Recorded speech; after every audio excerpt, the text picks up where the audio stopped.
Look, bitch, I'm a god, king, masculine. Leading the shift, I'm a catalyst. Put in that work on my calluses. And the scales of my yacht, I'ma balance them. About my ascension, I'm adamant. I refuse to wake up living average. And my back is an infinite battery. Got that warriors believing casualties. So get on my way. If it ain't godly, get on my way. If it ain't godly, that be the frequency that we embody. I'm like Shiva, she be my Shakti. Get on my way. If it ain't godly, get on my way. If it ain't godly, get on my way.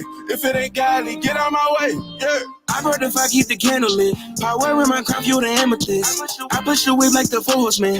Cut off contact, now I'm off the grid. Don't wanna run, I want all the shit. Mind, body, soul, and spirit. For the tribe, is for the kids. Sacrifice, we dying just to live. Still we have the sin is evident. Murder on the beat, no evidence. Independent with some leverage, yeah. Them royalties is steady coming in. Tapping in, it's time to level up. Abundance overflowing in my cup. Working overtime, it wasn't luck. Got it out the mud and now we up. Bitch, I'm a god, king, masculine. Leading the shift, I'm a catalyst. Put in that work on my calluses. And the scales of my yacht, I'ma balance them. About my ascension, I'm adamant. I refuse to wake up living average. And my back is an infinite battery. Got that warriors believing casualties. So get on my way. If it ain't godly, get on my way. If it ain't godly, that be the frequency that we embody. I'm like Shiva, she be my Shakti. Get on my way. If it ain't godly, get on my way. If it ain't godly, get on my way. If it ain't godly, get on my way. Yeah. God body, hallelujah. My ancestors like my shooters. Keep an eye on your disciples. Might try to snake you like they Judas. Lion of the tribe of Judah. Autopilot to the future. Psychedelic, that's a new drug. Left hand, Jimi Hendrix. No guitar, I'm a rock star. Like a rocket shooting for the moon, yeah. Ringo Starr, I'm a black beetle. Like I'm Elton John at Woodstock. Let it burn in the fire. Like the phoenix, I'm a rise, yeah. It's coming down to the wire. Under pressure, I'm a diamond. Bitch, I'm a god, king, masculine. Leading the shift, I'm a catalyst. Put in that work on my calluses. And the scales of my yacht, I'ma balance them. About my ascension, I'm adamant. I refuse to wake up living average. And my back is an infinite battery. Got that warriors believing casualties. So get on my way. If it ain't godly, get on my way. If it ain't godly, that be the frequency that we embody. I'm like Shiva, she be my Shakti. Get on my way. If it ain't godly, get on my way. If it ain't godly, get on my way. If it ain't godly, get on my way. Yeah. If it ain't godly, if it ain't godly, that we embody. She be my Shakti. If it ain't godly, if it ain't godly, get on my way. If it ain't godly, get on my way.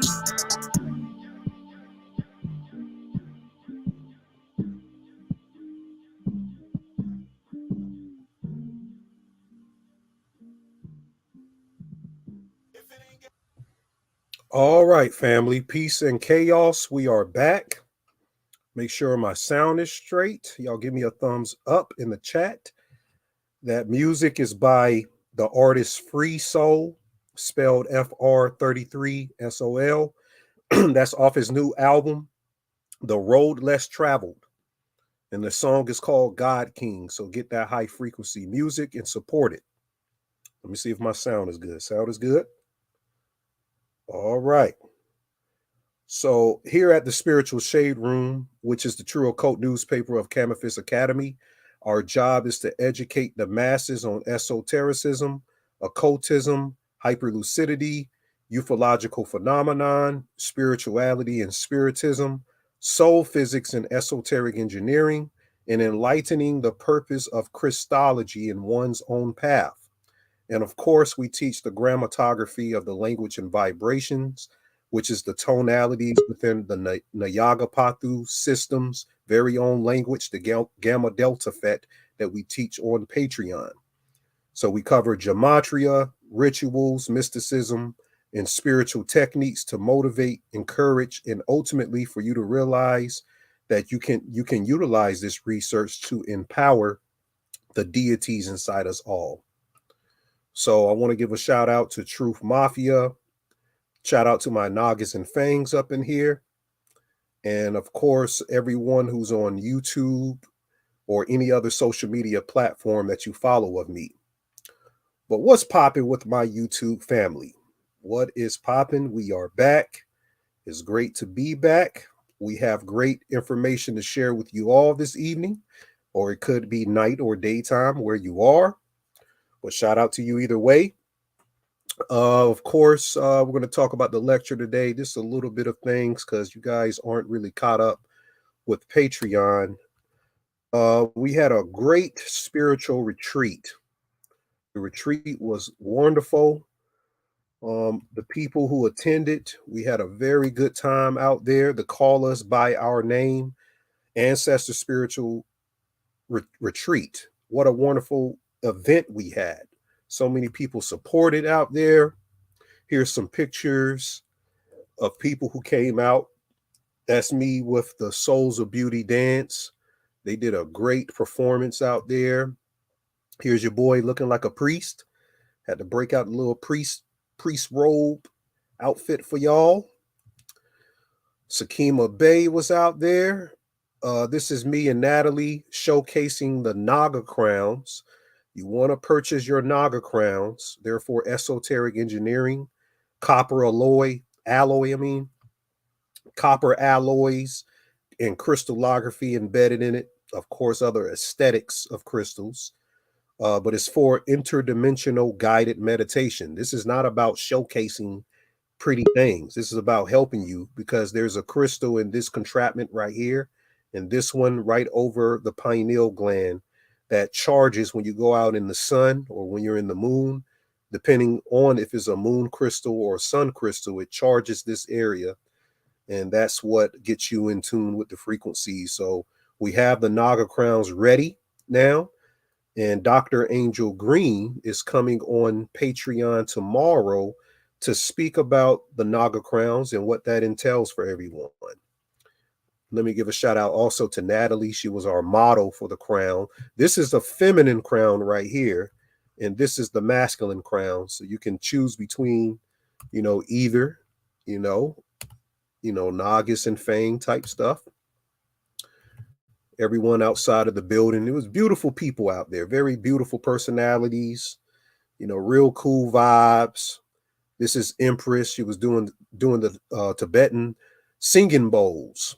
The Tibetan singing bowls. We were doing a crystal, I would call it a crystal ritual, really, with Natalie. Natalie was actually receiving the energy from the shaman stones that Dr. Angel Green had. Here's a picture of her going through that process. We all got around Natalie and watched this whole process unfold. So Dr. Angel Green does these type of things. This is to bring out a frequency within you that you may not be tapped into. Very powerful watching this happen. This is not something that you put really on social media, but we wanted to showcase where we're going with this and what we are capable of doing with our gifts. We are capable of this. And Dr. Angel Green is an excellent mentor for people who's trying to understand this science. You see what I'm trying to say? So definitely Natalie received that energy. She even said she saw the sky open up and clouds started to twirl around. So she very much, and they said that the effect will hit within that day going into the next week. It's like walking into a whole new life. So it's like being reborn. And I felt like at the retreat, we were all spiritually reborn, connecting with each other. That's the vibe that was felt there. So make sure you get ready for the next one we're having. We're looking to be in Costa Rica in 2024 or 2025. We're looking at being in Costa Rica. Here's a picture of Dr. Angel Green right here. Dr. Angel Green was wonderful, very much wonderful. She'll be on video tomorrow, so make sure you guys make that video. Yes, crystal technology, absolutely. And yeah, we just had a great time. This is your boy right here. This was the toasting before the event. The house was wonderful. The compound we were in was so, illustrious. It was filled with all types of symbols and books and stuff. It was a great place to have a retreat. This is Nadira Aisha. She had a great lesson on chakras. So yeah, family, just wanted to show you what was going on. It was a great event. Hopefully you make the next one. A lot of people couldn't make it. We understand. We completely understand if you couldn't make it, but try to make the next one. Just try to be a part of this wonderful event that we have for the community. So yeah, that's what went on last week. Now we're preparing for the shift currently. There's a big shift happening. Let's talk about today. So we're going to cover the occult history of the Nagas, or it's pronounced Ninyaga. That's the Asiatic pronunciation. So the Asiatics will pronounce Naga Ninyaga or Nayaga. So that's why you hear me sometimes pronounce it different, because we need to get used to our different tongues. There's tongues that we can speak to open up the frequencies in the body. It's not just English pronunciations. We need to be able to tap into the barbaric languages as well. That's what our ancestors knew. So it's very important that we do that. But I've been looking forward to this lecture. So the question is, what is the Naga? And you already know I'm not into that reptilian type thing. So it has to be something else entirely that we're going to speak on today. But did anyone turn into a zombie from that emergency system warning? Is everyone okay? Everyone put a 1 in the chat if you're okay. If you're not a zombie, put a 1 in the chat. This is a well check on everyone to see if we still here. It looks like we're still here. Yeah, okay, yeah, we still here then. But yeah, some people were texting me, said the thing was loud when it came on. I actually cut my phone off. Somebody said, Jarvian said he took his ass to a forest. Is that Katrina or Katina? Said, I don't know, my head's been bugging me. He took a walk on the beach. Some Mystic Philly said they didn't even get a alert. Janae said she was pissed it woke you up from your nap. See, I cut my phone off. I went to sleep and cut my phone off, so I was Gucci.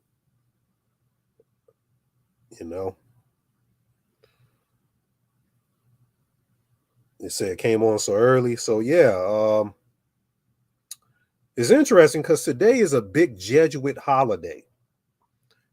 This is a big Jesuit holiday, or holy day, as they would call it. The Feast of San Fran, or Saint Francis of Assisi. This is who San Francisco was named after. Remember that video I did on Gnostic physics, on divine possession? We did a breakdown on Saint Francis of Assisi in that video. If you haven't watched it, please do. And he was who Ignatius of Loyola,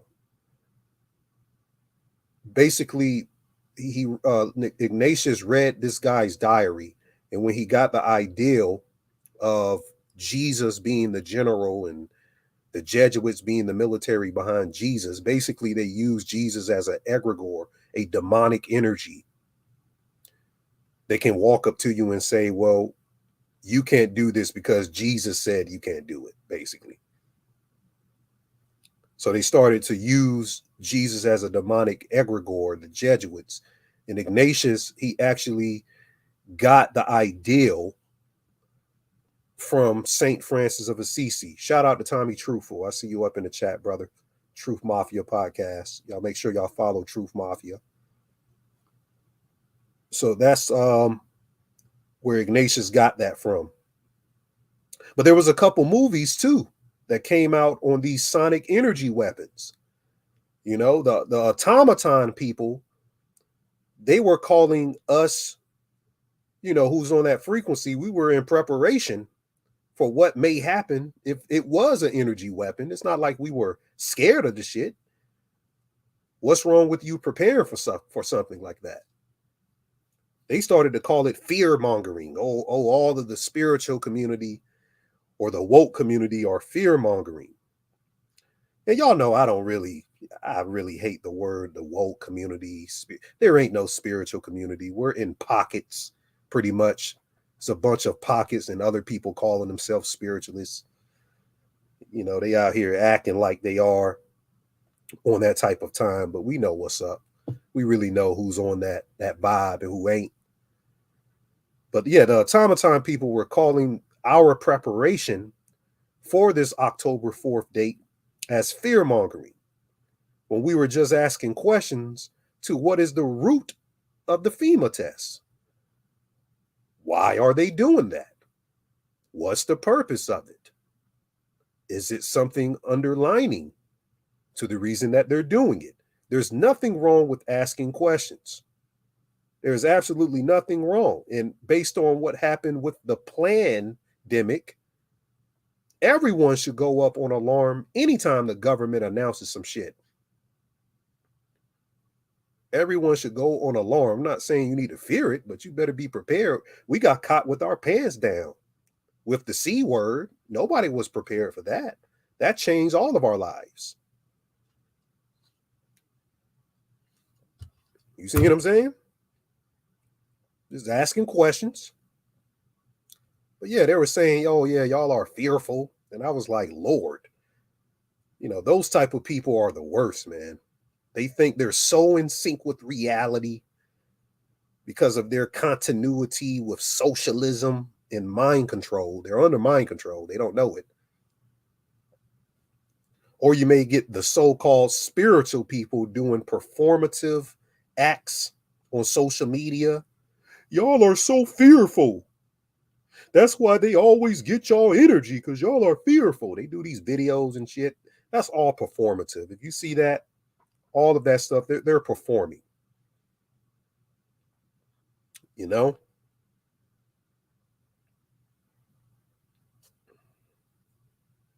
But yeah, there's movies that have occult cinematography, which is a newspaper of events to come. Three of them that we know of within a 10-year span highlighted sonic energy weapons through the cell phone. You know? 3 of them was highlighting that. Now, we didn't suspect people to literally turn into a zombie. There's already zombies out here. What are we talking about? The zombies are already here. We're waiting on the zombies. They're here. They're the automatons. We're going to break down the 3 different types of people in the world. There's three different types of people. I'm going to break that down in a minute. Then we'll get into the Naga information. He said it's a Freemason playhouse. Tommy says, have you seen the movie Warcraft? It's like when they open the portal by harvesting the energy and life force from all those people in the cages. That's what just happened. CERN portal equals 3.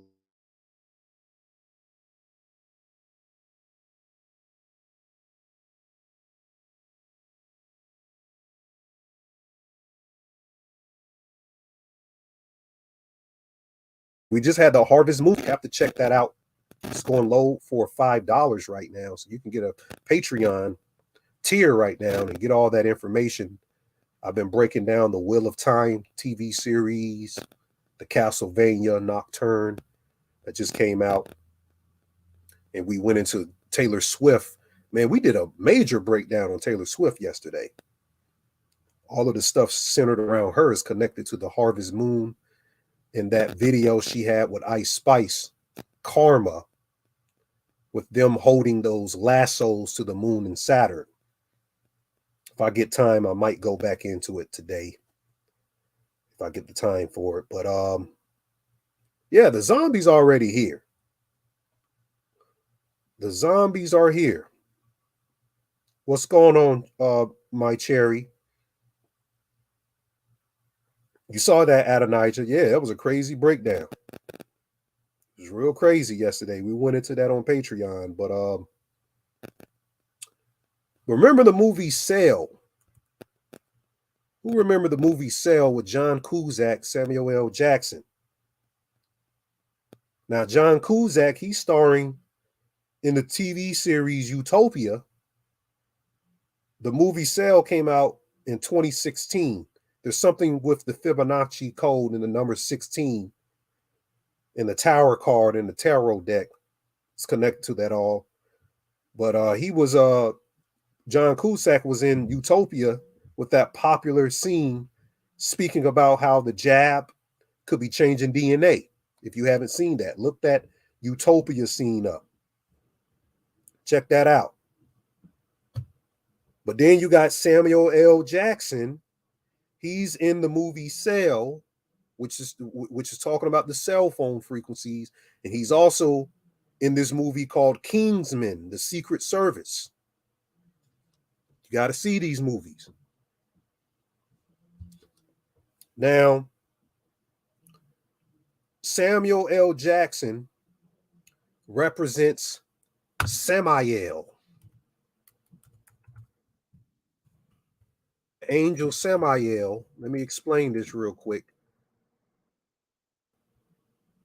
In the book of Enoch, they mention the angel Samael. Now, some of these, I think this is a more older picture that they showed.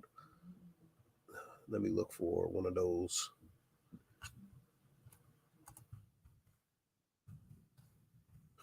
Those older pics. Yeah, here's one of the older pics right here. So Samael, in Jewish lore, he's the angel of death, whose name etymologically means, listen to this, God. Samael's etymology means God has heard. God has heard. And you got Samuel L. Jackson in 2 movies within a 10-year span about cell phones, hearing frequencies. So Samael means God has heard. Yeah, Cusack is always in predictive programming movies. You're right, Travis. Yeah. God has heard. You know, talking about cell phone tech. Now, Samael is a fallen angel in the book of Enoch, and he takes the form of Azazel in that book, who gave man technology, going back to technology. So he's said to be the husband of Lilith. In some texts, they say that Samael rides the serpent, the Naga, as a spirit, like riding a camel or riding a horse. And that's metaphorical, of course, and we'll speak about what the serpent is. But remember, also Samuel L. Jackson, was in Snakes on a Plane. And they say Samael is what? The spirit of serpents.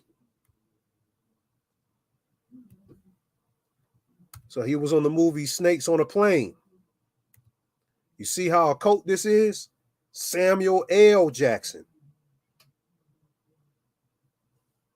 Because he has the L. It's supposed to be EL. Because I always wonder, why won't they just say Samuel Jackson, but they have to put that L in, and that's the Akkadian Sumerian connection to the god El. But he was on Snakes on a Plane, and you remember that crazy girl Tiffany Gomez on the plane. Y'all remember Tiffany Gomez? This woman, she looks exactly like the woman out of Snakes on a Plane. We go and look at the woman who stars in there, if I could find her here. They probably don't have a scene of her, but she looks like the girl who stars in that movie.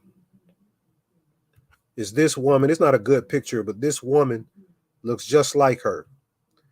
If you see the other pictures, I showed it on YouTube. You guys look at my other videos. The woman, Tiffany Gomez, looked just like the woman on Snakes on a Plane. Yeah, L means gods. Yeah, I'll give the Britney Spears connection. The whole Britney Spears thing, that's easy. If I can get to that, I'll show you that later. But yeah, she looks just like this woman here, which I showed you already before. But yeah, Samael is the spirit that rules over the Nagas. You know, you got this movie Sail in Kingsman. Now, in Gnosticism, Samael becomes the demiurge. Do you know that? Got to be in the occult to understand that. In Gnosticism, Samael becomes the name of Yaldabaoth. See what I'm saying? So the Cell film story is in New England, you know, over there with the bloodlines. And it's about an artist struggling to reunite with his son after a mysterious signal broadcast over the global cell phone network turns a majority of humans into mindless, vicious animals. And then you have Kingsman's Secret Service of how the mobile stream is becoming our window to the world. If you can control the stream, meaning the cell phone, the black mirror technology, that's nothing but a black scrying mirror. Your cell phone is a black scrying mirror of magical technology. Whoever controls the stream controls the world and the people in it. You see? So these movies are documentaries. And the story itself is a strip that they're showing us. How sending a signal to smartphones causes people to spontaneously attack each other. It may sound outlandish, but the possibility of subliminal signals being sent to our mobile handsets and influencing our actions is very, very real. We can get into the whole physics of it. Traverse waves versus scalar waves.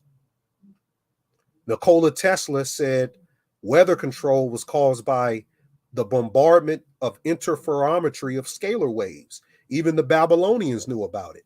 That's how they brought down the towers. They brought down the towers the same way in 9/11 with scalar wave technology. So cell phones produce these waves, these waveforms. Interesting because the word serpent is connected to waveforms. We'll talk about that. The Naga. Everything connects. Travis says the Nagas are serpents, right? And Michael is basically the seraphim, the burning serpent that is the general of God's army. Now, you're going to have to come on Patreon because I'm going to do a video talking about the immateriality of angels and their connection to God. I'm going to prepare that this week. You got to get the book. Let me give you the book to know what you're talking about, Travis, or just get some research on it. There's a book called Demon in the Ecker.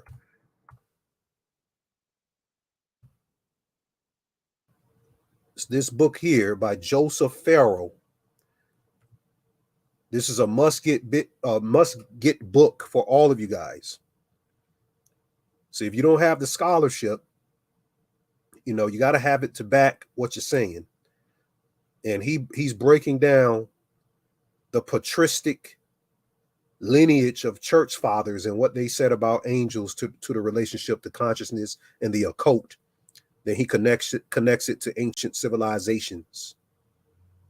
Yeah, this book is heavy. No problem, no problem. So y'all get that book and we'll talk about it on Patreon this week. So there's another movie that some people probably didn't see. I want to give a shout out to Chirac on my Instagram. He told me about this book. Well, it's not a book. I'm sorry. It's a movie. I was just talking about books. It was a movie called Arctic Void. Who's seen this? Arctic Void. In the movie, it's on Amazon Prime. It says government experiments with sonic weapons against a small test group in a boat. This came out 2022.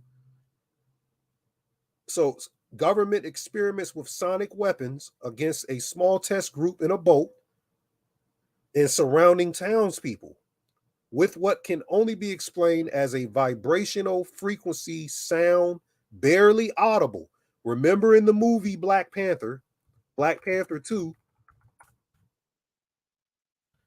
do y'all remember in the beginning of the movie, they had this sound on the boat and it was causing people to jump to their death or jump in the water and kill themselves.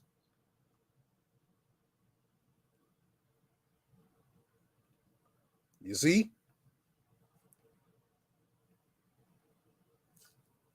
Arctic Void. You say you just shared that? You just shared that, Tommy? Somebody must be following you and they sent it to me and they told me about it. I didn't know about it, but the movie Tommy's talking about, Arctic Void. And in the movie, they're talking about a sonic weapon. And exactly at 1 hour and 4 minutes in the movie, which can be written like 10/4, like today. Or if you type in Arctic Void in the gematria calculator, in ordinal, it equals 104. And then 104 is like 10-4 in military language, like a 10-4, like a okay. It's a check, like okay, like today, 10/4.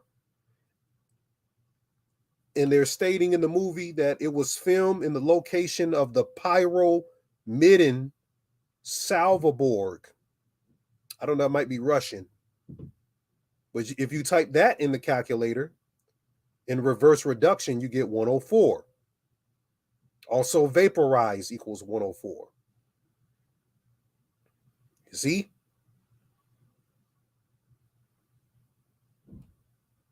Vernita says she heard the sound at 121 in Minnesota. So what they're preparing the soul for transhumanism. All of this is a build up to 2030, really. So all of the people saying, "Oh, y'all fear mongering," everybody's fear mongering and stuff. This is a build up type thing, man. This isn't something that's happening automatically. Understand that these things take time. They're building this stuff up, in the nanoparticles in the blood are military weapons. So the nanoparticles in the blood from you know what, there's a TV show you got to get called GenV. I'm going to be doing my breakdown on this. It's a spinoff of The Boys. So you got to watch The Boys first, then circle back to GenV. Or if you want to just watch GenV, cool. Just catch up on The Boys because you don't know really what's going on. Somebody just told me about this show on Patreon 2 days ago, so I went and watched it. And in the TV series, the girl name is Marie Moreau. Her name is Marie Moreau. And you got the word more in Moreau, of course. But also you have the hoodoo priestess who the hoodoo priestess as well. What was her name? Marie Laveau. So they're making a spinoff of Marie Laveau, and they called her Marie Moreau in the show. So you got to watch for that too. That's called onomatology.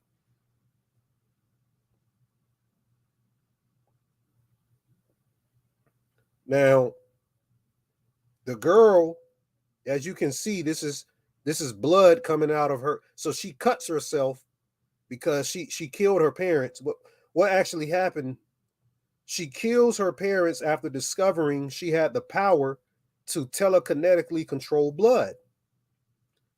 So she can heal people with blood, with the blood that she has power over, or she can change the blood into weapons.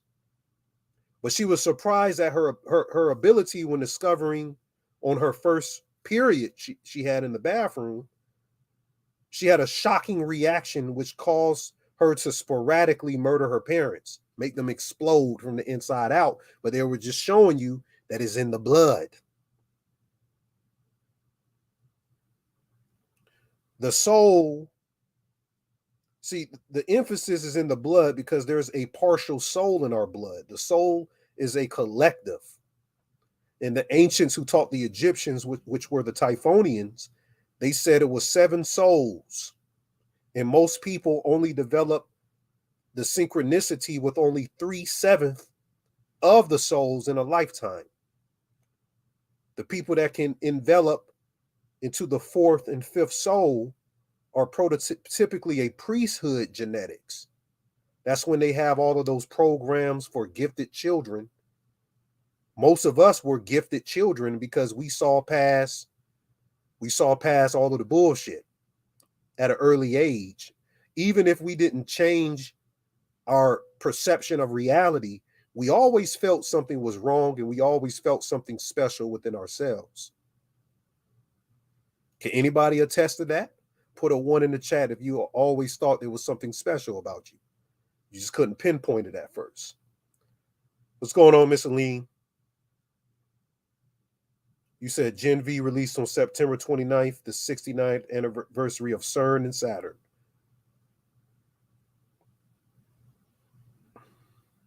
You said it's a spinoff. Yeah, I talked about that. Yeah, I see y'all. All of y'all put 1 in the chat. Atlo said he thought he had powers. You do have powers. All of us have a gift. We all have a specific gift.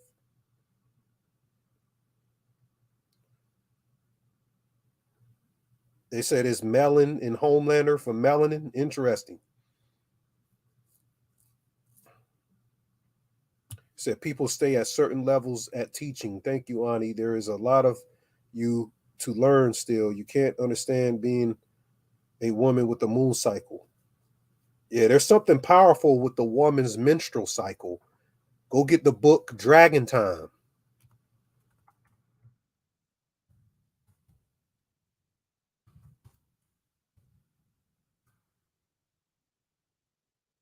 What is it? It's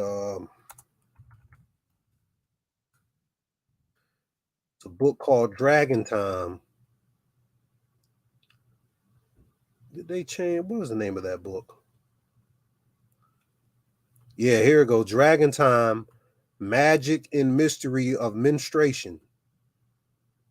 Here's the book right here. Magic and Mystery of Menstruation by Louisa Francia.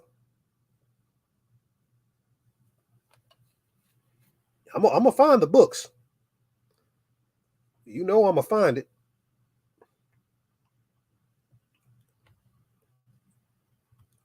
So this, if you read that book, you might understand what's going on right here. It's all occult connections.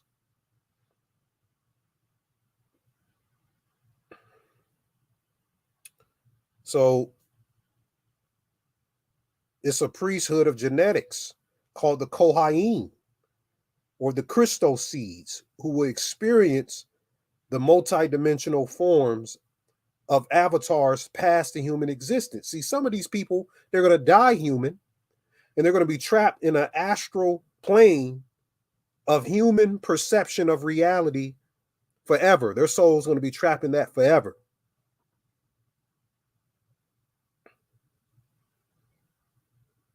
So people talking about the extraterrestrial, ultra-terrestrial phenomenon, you can actually experience that because we have an avatar on the other side of the multiverse that are these beings connecting to us from the future. It ain't nothing but an evolved form of us. Go get Manly P. Hall's book, Secret of the Ages. When he talks about the root races, he talks about the human getting the second spinal cord in our next evolution, and how one day the seventh race, we just going to disappear from form entirely and rejoin the monad, and that's the connection to the quantum bodies, is high physics. That's why they call it metaphysics. Some people can't speak on it. There's three types of people in the world. We have spiritual people. Those are the people who are intellectual, but they can feel and redistribute rhetoric or purpose in any degree of dialogue because they understand it in higher degree of thinking. Then you have intellectual people. You come across these all the time. These are the smart asses. They can maintain information very, very well. They're extremely smart, but only smart in the environment and social setting they were given. They're incapable of thinking outside their environment. So they're imperially breeded to excel in a purpose inside the mundane structure. A lot of intellectual people around here. And then you get the automatons. Lord.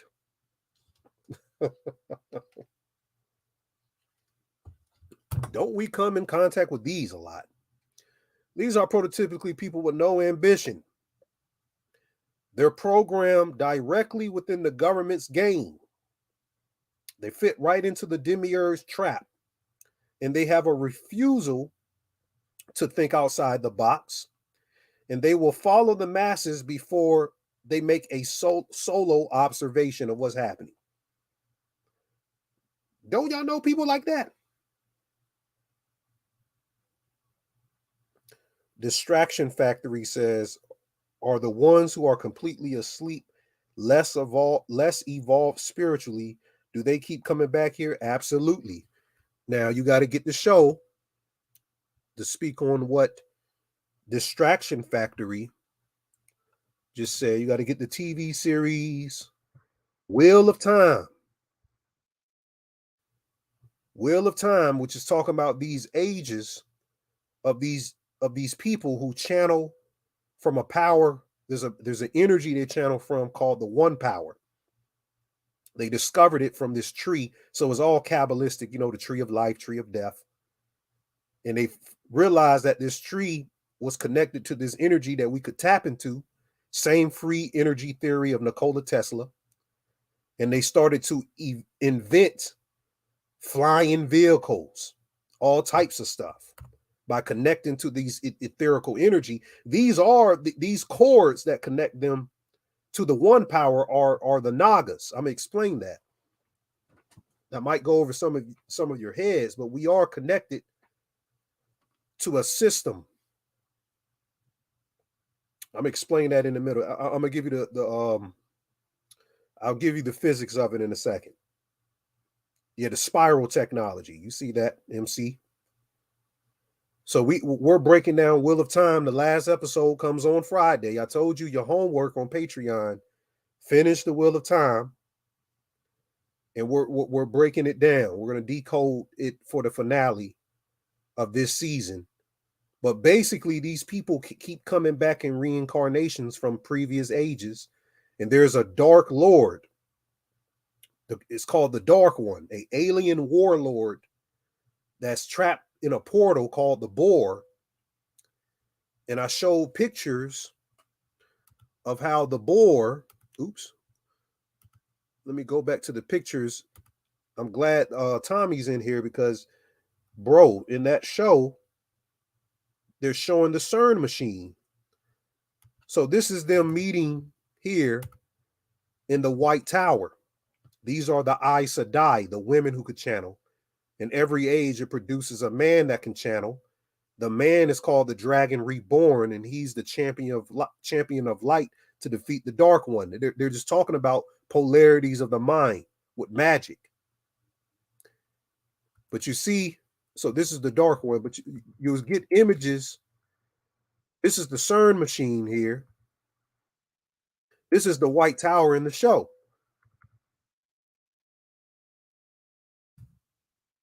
Here's Walt Disney in front of a picture that's similar to the CERN machine here.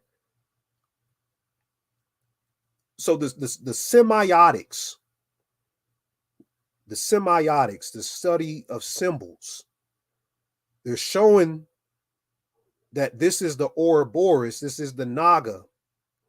The Wheel of Time is the Naga. They even put a serpent in it to show you, but they've recreated it through CERN.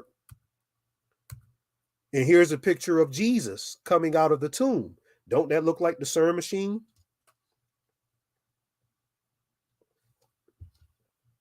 So they're Christ technology. I got you, Tommy. Yeah, I'm gonna come on there with you guys. I'm gonna come on there. So all of this symbology, this is their Christ technology, or antichrist, if you want to get into that. So in the Wheel of Time, it clearly shows the Naga right here, which is they're showing it's the CERN machine because they're traveling through a portal called the Boar. So it's still connecting us to today, and it shows that they've opened portals throughout this season to get to other sides of the world. Hollow Earth theory, that we have portals connected that can have us enter into different places of the earth. So yeah, we've done an extensive breakdown on that. Patreon covers that. Well, I can't go too deep into that today. So let's talk about it. The history of the Nagas, the occult history of the Nagas. So the occult history of the Naga, the word Naga in India is a light wave form, but I'm gonna get into that in a second. But in India, the serpent race was called the Nagas. In China, they were called the Loons, or it's spelled like long. In Egypt, they were called the Jedi. You ever heard of Star Wars, the Jedi? The Jedi were the serpent people. Now, they ain't talking about no snake people. They ain't talking about no reptilian shit. So you got to come off that. We got to evolve from concepts and get into what these people, the cabal, is dealing with, not what the standard conspiracy people are dealing with. You got to get into the real science. In Peru, in America, North America, they were called the Amaru. The serpent people were called the Amaru. In Mexico, they were called the Quetzalcoatl. And in Europe, they were called the Adders. Adder. And they said that this group of this serpent race, called the Serpentina, they oversaw the construction of magnificent civilizations within which they and their descendants served as priest kings. Later, the enlightened heads of the mystery school traditions, they used the serpent or dragon as a prominent symbol. So we're speaking about semiotics, the symbols of the serpent, which can be found all over the world. The female form of the serpent is representing the ego and matter, while the male aspect of the serpent, so you have the female and the male here. This is Sumerian right here. This is Sumerian iconography here. The female represents the ego and matter. The male represents the spirit. I think they got that backwards. I think the female represents the spirit and the male represents ego and matter. But a lot of times in these occult societies, they do inversions, just like they did with the maps.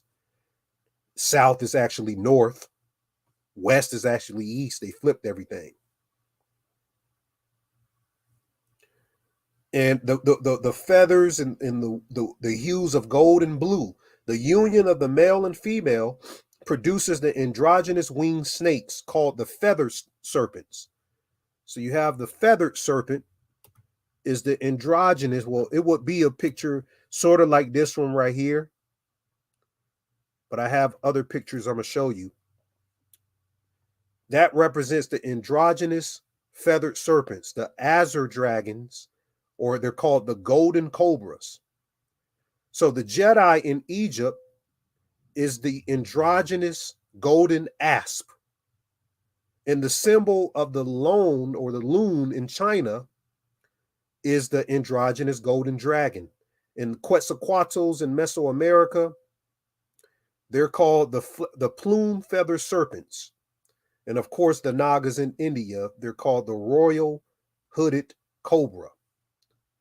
In North America, which we are at, or I'm sorry, some of you guys aren't in North America. The book you have to get to understand what I'm talking about is called The Return of the Serpents of Wisdom by Mark Amaru Pinkham.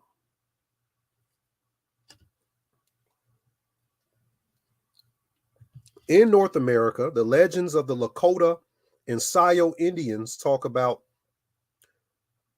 the chief shooting star ancestors, who were known as the turtle branch of the Atlantean serpents. So even in Atlantis, the ancient people of Atlantis regarded the serpent to be something very sacred to them. The Christian text comes along and tells you Satan is the serpent. We got to get into that, because a lot of you still believe that. A lot of you are under the mind control of that. You said you got that book? So you're making dinner and you're behind what you hear. Go back and watch the full video, please, Country Grammar, when you get a chance. Appreciate y'all for being in here with me. So the ancient records show that they traveled in ships. So the serpent people were the first to travel in ships. Some of them dispersed to the Caribbean islands. We're talking about in America. So the serpent people were known to travel in ships in America. And they also traveled up the Mississippi Delta region. They were met by another ancient brotherhood called the Iroquois serpents. The word Iroquois translates to serpent. Iroquois serpents, who followed them north up the river in snake skin boats. So their boats were made of snake skin. Interesting. The turtle tribes became the Lakota and the Sayo. Sayo is a name that also means snake. And their long journey north is commemorated at the Serpent Mound in Ohio. So some of you know, if you go to Ohio, there's this Serpent Mound in Cahokia. Here it goes right here. And mounds were built to venerate places. Sorry, I exited on accident, but you guys saw it. So they said that these depictions were meant to show a turtle leading a snake.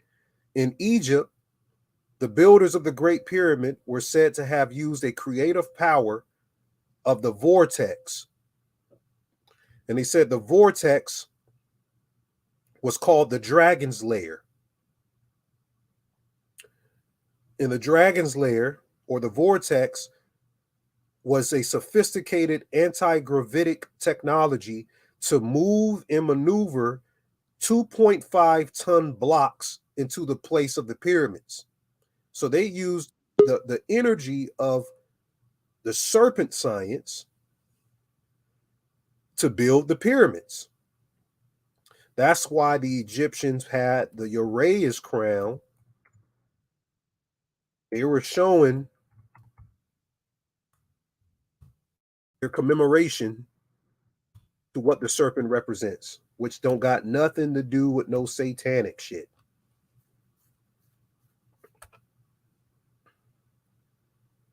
So these granite blocks were used because they contain high concentrations of quartz, which amplified the pyramid's serpent life force.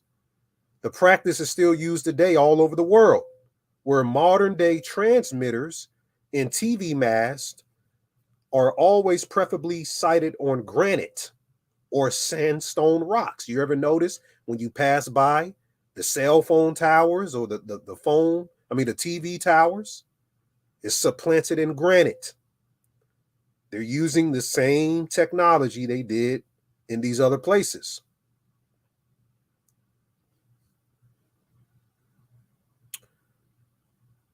So, because of the levels of quartz in them, and because the quartz is known to amplify the TV, radio, phone signals they transmit, they built something called an obelisk. You see the obelisk all the time.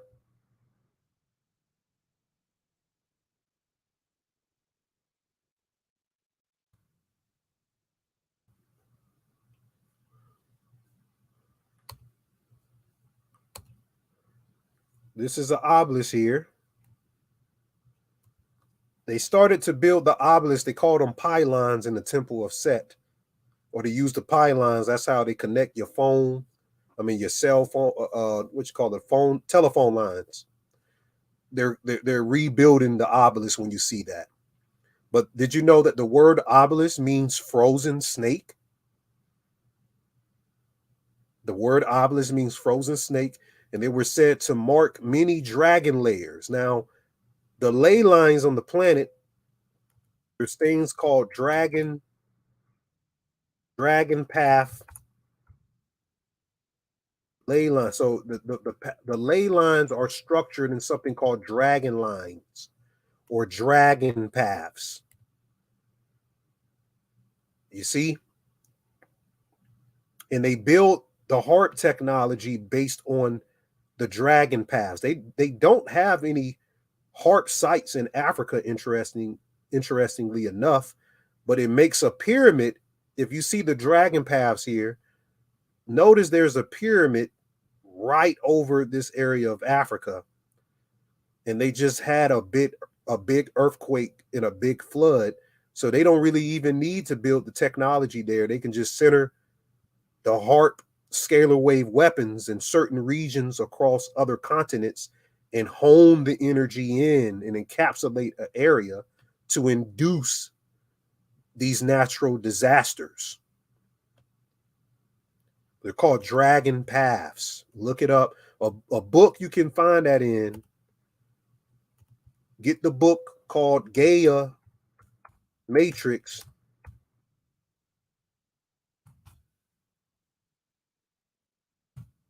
What is his name? Champagne. Gaia Matrix by. Here it is right here. Okay, they said it's forbidden. Hold on. It's a guy. I spoke about this book before, so you should already have it. Let me try to pull it up right here on eBay. It's called Gaia Matrix, Arkham in the Geometries of Destiny in the North American Landscape. Who's the author? Peter Champeau. Peter Champeau is the name. This is the book here. And he goes into the dragon lines. He gives you all of the information where to look for water sites. And like I said, they're using Naga technology. The science of the Nagas is still here prevalent today. So the first example of the obelisk being built over a dragon's lair, which is a vortex, is said to have been at the city of Anu in Heliopolis, across the Nile from the Great Pyramid, where a Benben stone was used. The Benben stone was named after the phoenix or the dragon which lived in the vortex. So they're saying that inside of these dragon lines that they built these sacred temples on, below the surface where they said that the Amenta or the underworld was certain vortexes in the planet through the Earth's Kundalini energy that actually possess the powers of the phoenix and the dragon, and they would usurp it by building an architecture. Yes, I have written a book. You can get my book on Amazon called The Blueprint of Darkness. Probably the only book in the world named that. It's my book right here. A Premise on the Eradication of Mind Tricks in a Mind Controlled Society. Has my government name on there, so it's not like I'm hiding from y'all. Nobody has my government name anyway. But yeah, it's an eschatology book. It says I ranked 3,000 in eschatology books. I got a 4.7 rating or a 5-star. I'm doing all right. What's going on, Nikki Boyd? Metro in the house. I see you in there, goddess. So y'all check out my book. Support your boy. So yeah, these architectures have these technologies, and that's just a brief history to break you into the neophyte understanding of what the word Naga is, what the serpent is. The neophyte, which means a person who is uninitiated into occult sciences. They don't understand the occult terminology. Why is there occult technology? What is all of this based upon? Vortex physics is always what your ancestors studied. So to understand the vortex is to understand the Naga. That's why I named the system Nagapathu. The path of the Naga is understanding the vortex, because we all are mini vortexes, microcosms of vortexes, centripetal force in the body. That might be too hard to understand for some people, but we'll catch you up. The neophyte or the uninitiated person, they are still needed in this process. They're needed to resupplant the energy from the cosmos back into the seed of the crystals to flourish in sepaternity. Sepaternity means the flow of consciousness outside of time, but it's an infinite flow. Angels, all angels are serpaternal. I'll talk about that this week when we cover the demon in the Occur book. But you have to become familiar with these terms. Let me put that term up there for you, because this is a master class, so I'm not going to hold back, skip over things. I want people to learn. I don't want you to hear me talk and use these words and you be like, what the hell does that mean? So sepaternal is defined as a time traveler. Time traveler. It was defined as a time. Hold on, here it goes. It's existence within time, but infinitely into the future, as opposed to eternity, understood as existence outside of time. So there you go. But they define it as a time traveler as well. So we are becoming waveform masters. A Naga is a master over waveforms. Excuse me. So the adept or the initiate circles of occult knowledge understands that the word Naga or serpent is depicting the mystery of construction and deconstruction of the waveform reality. So I'm going to show you these graphs. We talked about the Ouroboros, one of the most popular symbols of the serpent, called the Wheel of Time, symbolizing how our soul keeps returning to avatars within the time bands. The ancestors understood that the Naga was an internal instrument.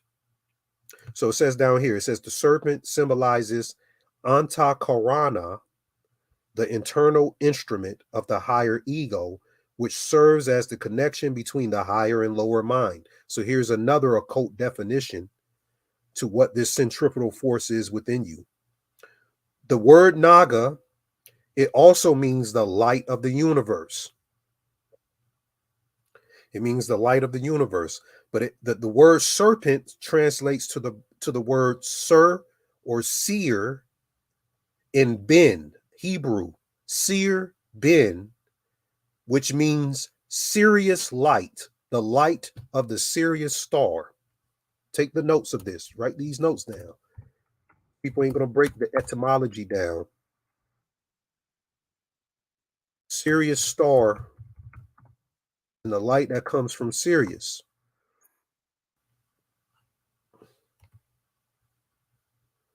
So it's depicting the brightest star in the sky. Anytime you see that bright star in the sky, that's the star Sirius. Now, there's 3 forms of Sirius. There's Sirius A, Sirius B, Sirius C. We'll get into those type of breakdowns on Patreon so you can understand that. But it's directly across from Orion.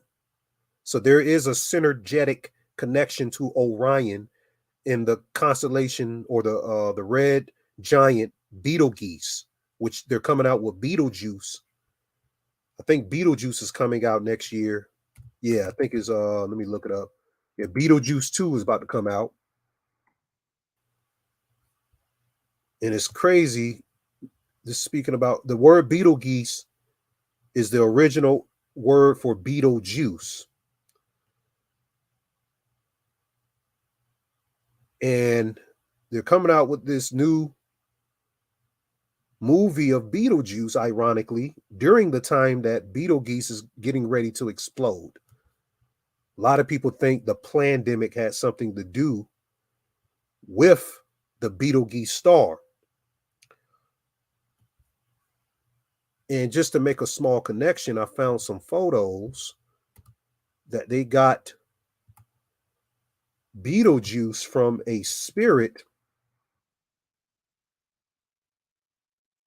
There's these spirits called the Pueblos.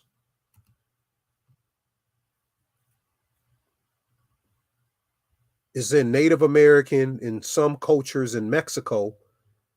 The Pueblos, they draw them like the Betelgeuse suit that Tim Burton wears, which is also masonry, represents masonry. But the Pueblo spirits are known to be comedic spirits. They're very comedic, and you know Beetlejuice was all about comedy. So the reason why I brought that up in connection to the Nagas, here's another picture of them right here. They're also called the Cacheres, the sacred entities of the Pueblo world. So they still dress up like these entities. No, they aren't demons. You know, you got the Christians in there. Those are demons. They're just talking about, they're drawing frequencies. They're depicting frequencies. But if you look in the Betelgeuse film, there is a serpent in it.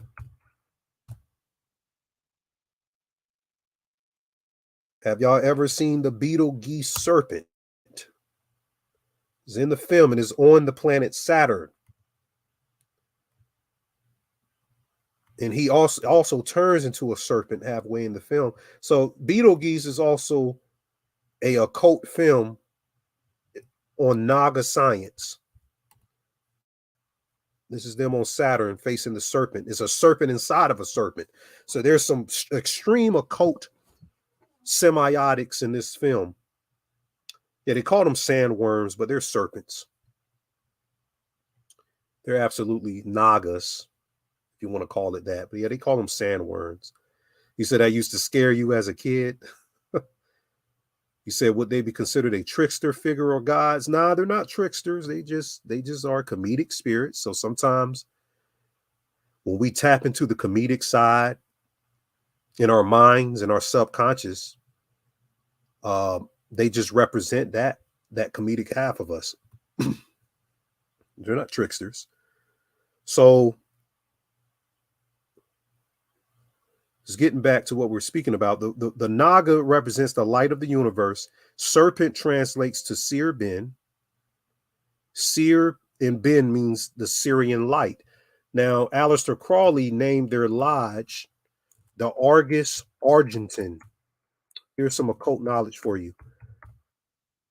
It's called the AA Society.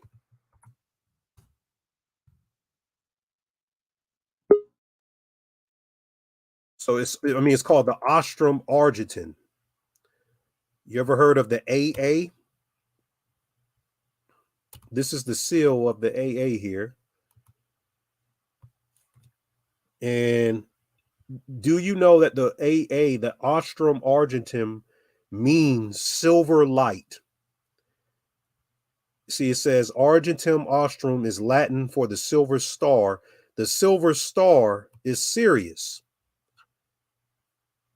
The silver star is Sirius. So the spiritual illuminism, they call it scientific illuminism. It comes from this light beyond our sun. It's talking about the science of the Naga, the waveform that we get from the Sirius star. And the word serpent translates to Sirius light. I'll explain that in a minute. So there's a longitudinal array of energy within us. So some people call me the slide god. They say I jump around pictures a lot. I'll receive that name. So the longitudinal array of charge implosion in our body within the spinal cord, it moves up your spinal cord every day. Is that warm heat that makes you sweat while you're asleep? Is this charge implosion that's happening? So you ever wake up in hot sweat and you wonder if something happening to you? You just went through a Kundalini charge implosion.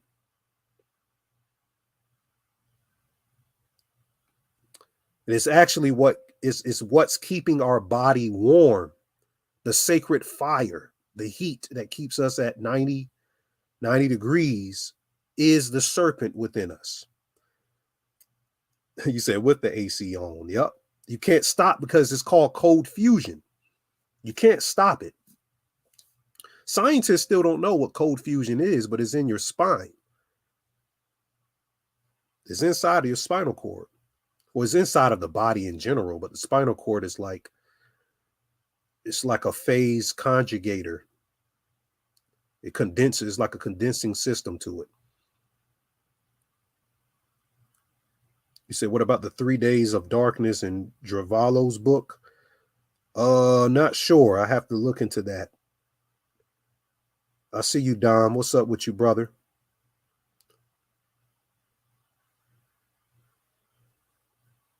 Yeah, I have to look into that. That might be key to some Kundalini research, the 3 days of darkness.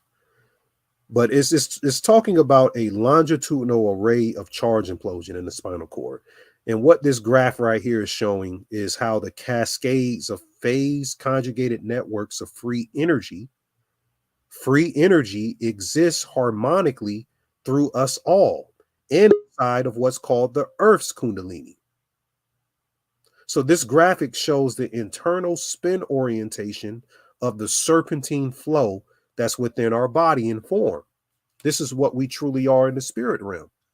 That's why when the slaves, sometimes they say the killing of the slaves during the transatlantic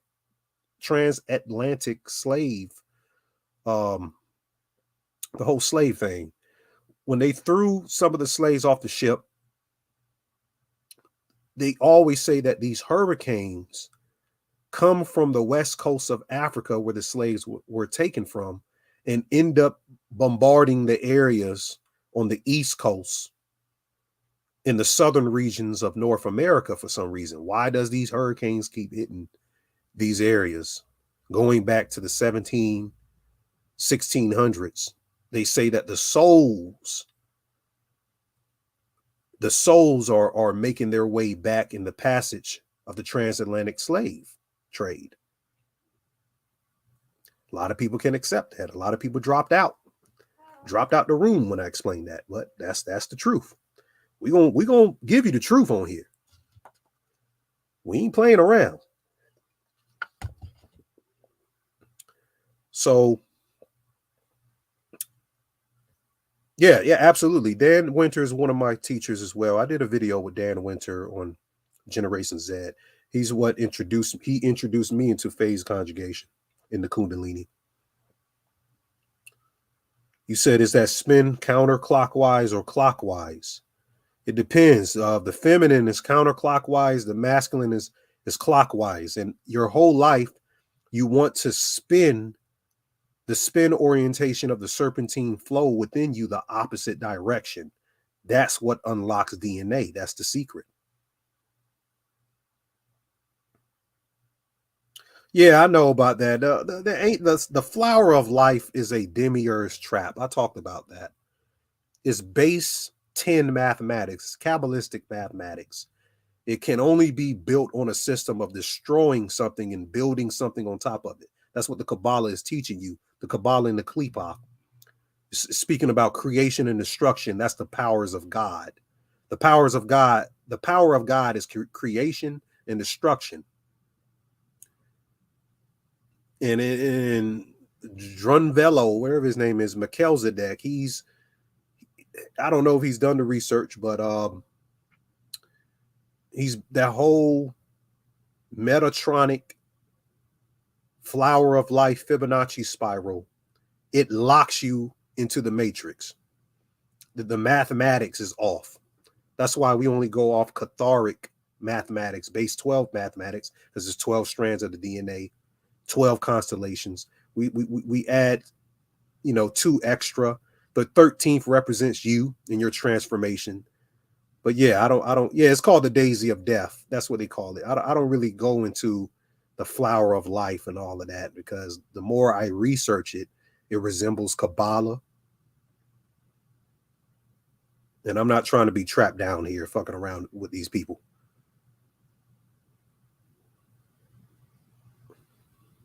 So the gnosis of the quantum mind is what we call God, which is the limitless field of consciousness that organizes these serpentine waveform patterns in its distinctive configurations of the azimuthal, magnetic, and principal spins for electrons, positrons, superpositional output to exist on all realms.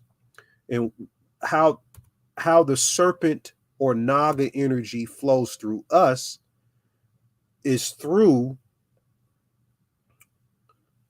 the Earth's Kundalini system.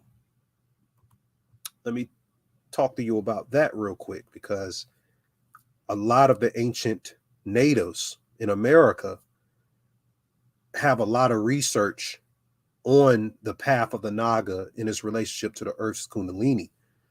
The Earth's Kundalini is usually attached to a single location on the surface of the Earth, but it moves every 100,000, couple thousands of years. And it stays there for about 1,300 years. Then it moves to a new location for the next 13,000 years based on cycles of time. That is the wheel of time. We call it the precession of the equinox. You ever heard of the precession? The precession of the equinox is what we're speaking about. It's also the Naga.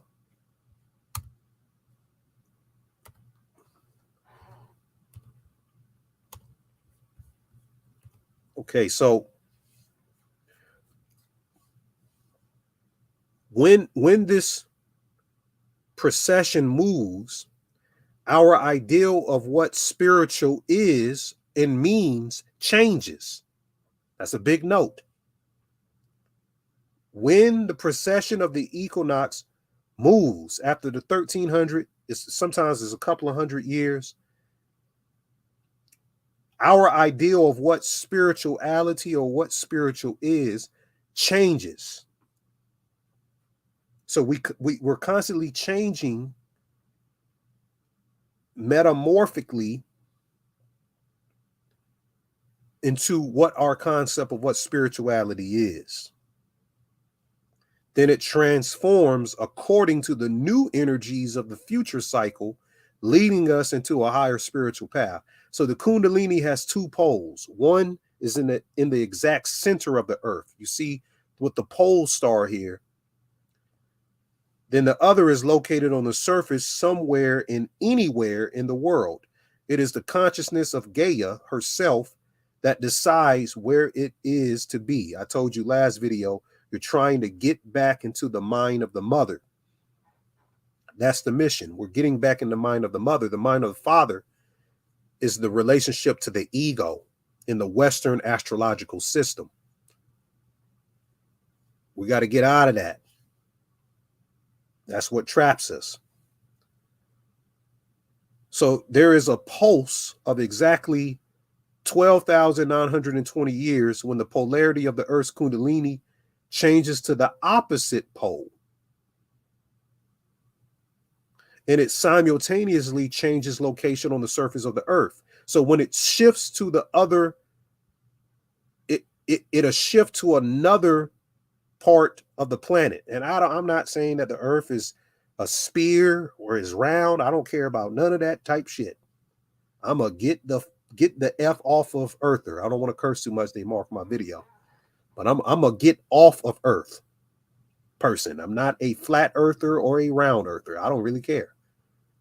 The flat Earth has a lot of metaphysical science. That doesn't mean, I'm so much into flat Earth. I could care less if the Earth was flat.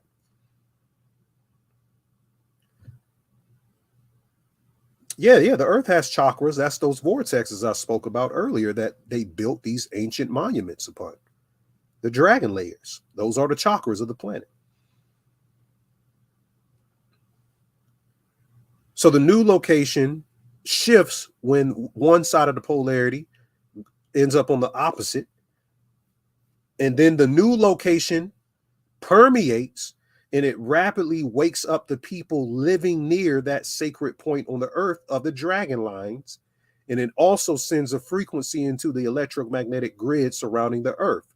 This in turn affects those consciousness grids in ways that are determined by the earth's DNA. So the earth has DNA as well. And then we grow according to the set plan of the design. Now they're saying that America has a 50 soul spin cycle, and the only other place on the planet like America that possesses that is a place near Africa called Ascension Island. You ever heard of Ascension Island? I spoke about this probably a year or two ago, probably 2 years ago. But America and Ascension Island, big note in the video, are probably two of the best places that you could escape reincarnation from. That's why they call it Ascension Island. They're tracking the ley lines.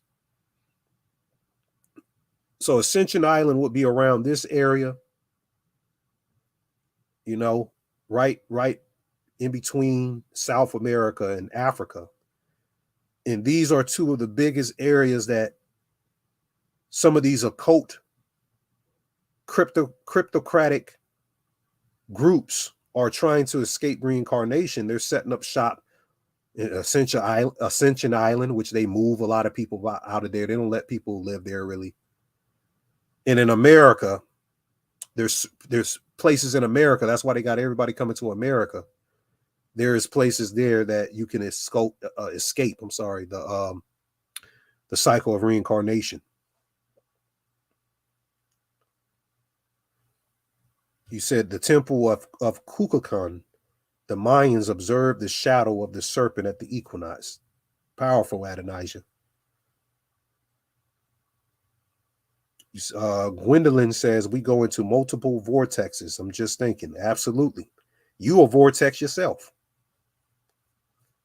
You said, was that island a part of Atlantis? Everything was a part of Atlantis. Atlantis is still here in another timeline. That's what people don't understand. Atlantis didn't go nowhere. Atlantis is still here. So you got to think multiversal and cosmic. We are sepaternal beings. So Atlantis is here and in the future and in the past. Atlantis is still happening in the past as it is in the future. It's hard to wrap your mind around that. But Atlantis is just a collective of a period where everything was interconnected and interwoven. But it's still here. It exists in us. In Crowley's book, he said Atlantis is the woman. Inside of the mitochondria is where Atlantis is.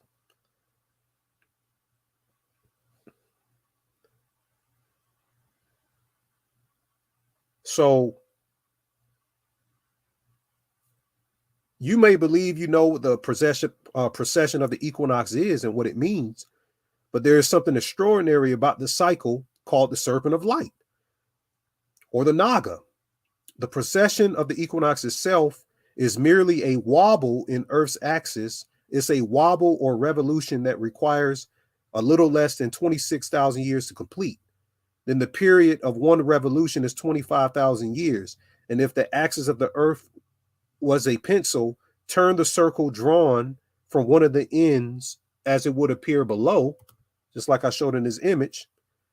And as the wobble of the Earth's axis slowly turns into a circle, it eventually points to and passes through all 12 of the heavenly constellations, one after another. So they've already done the mathematics of this.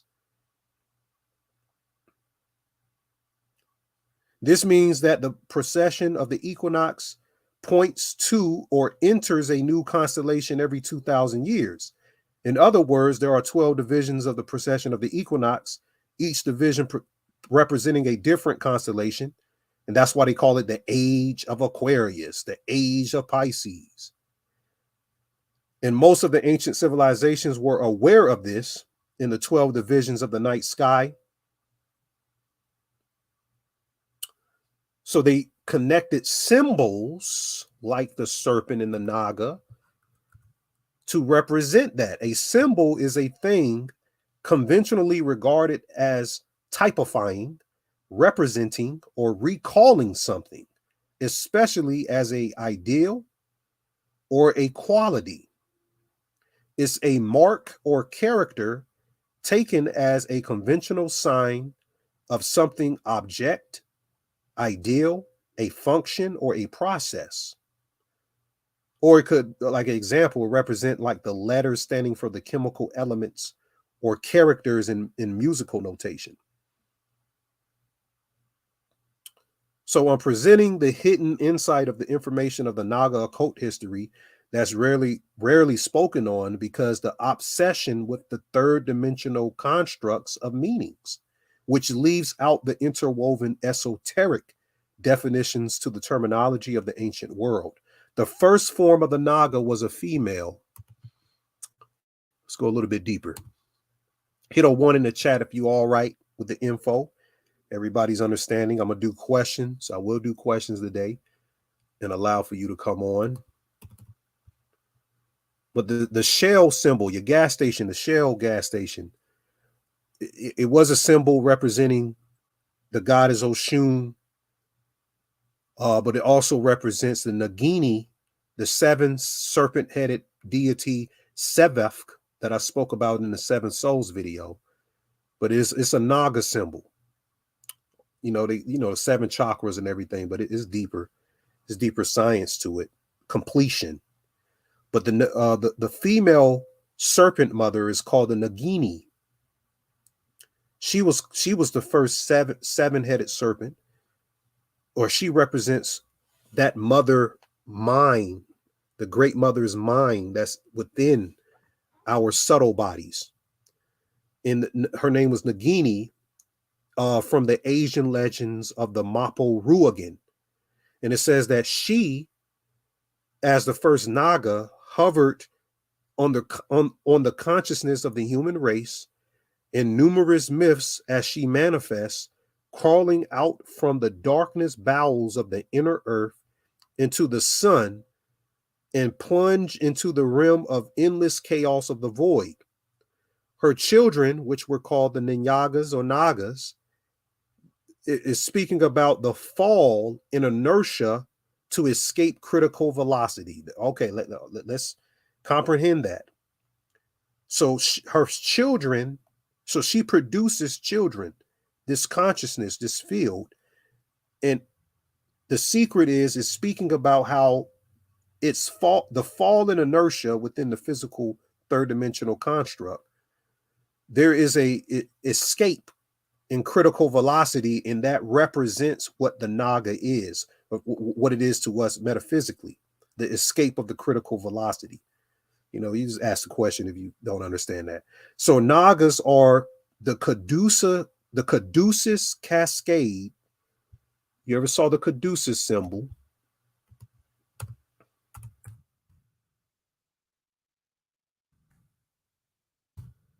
Every time you see an ambulance or a hospital, you'll see this symbol here. I don't need to blow it up for you.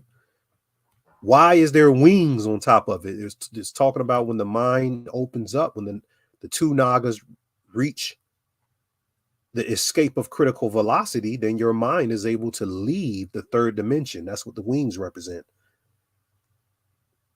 But so the Nagas are the caduceus cascade shape in the brain's waveforms of consciousness. So the brain has these waveforms that I spoke about yesterday on Patreon. I'll look it up later. And they represent a vortex wormhole tunnel.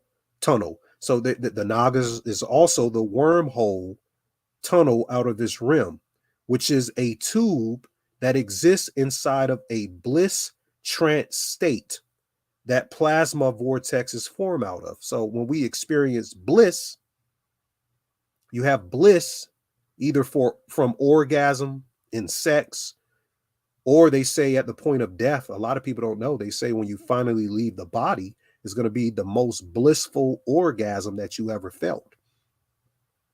Men have to acquire the ability to feel an orgasm. Our release,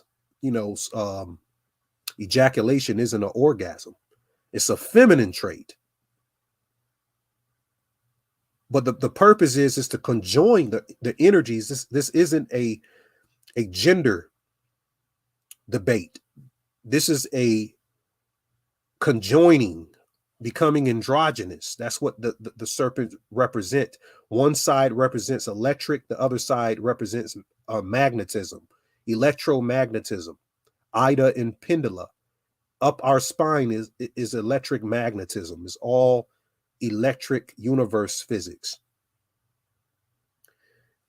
And during our bliss trance states, which is a big study right now, is where those plasma vortexes form. And the Naga is a part of that tension that grabs and snatches that plasma vortex that's formed, and it squeezes it. Then the vortex then becomes a point, and the person sees the point inside of their eyeball or inside of their mind, which becomes the black dot, the centripetal force. And that is the doorways beyond and afar. So this sorts the phase coalescence into phase conjugation, and it's called perception. So how we get perception, I just explained how you can shift your perception by how that plasma vortex squeezes itself, and it becomes that black dot mystery, because everything comes out of the dot. If you look at the original symbol, it's a dot. The circle comes out of the dot. Everything comes out of this one point here. This represents the pineal gland as well. It also represents Doth on the tree of life. I'll just leave this here since they will let me blow it up.